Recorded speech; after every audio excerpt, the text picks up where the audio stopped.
মধ্যে আমরা থানা কমিটির কাছে আমরা হস্তান্তর করে দেব।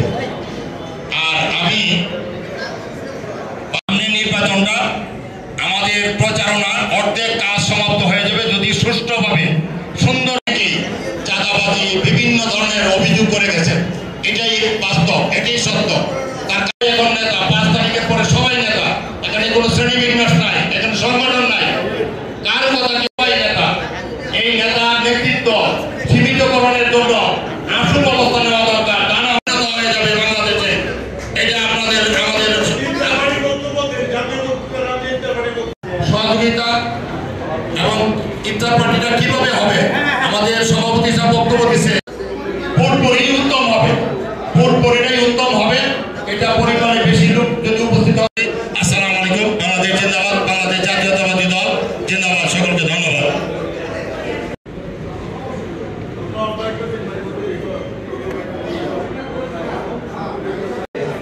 ইফতার ও দোয়া মাহফিল আয়োজনের লক্ষ্যে আজকের এই মত বিনিময় অনুষ্ঠান আহ্বায়ক কমিটির ভারপ্রাপ্ত আহ্বায়ক জনাব আলহাজ মোহাম্মদ মুর্শেদ আলম সাহেব, যুগ্ম আহ্বায়ক বৃন্দ, সদস্য বৃন্দ, অঙ্গ সহযোগী বক্তব্য উপস্থাপন করেছে।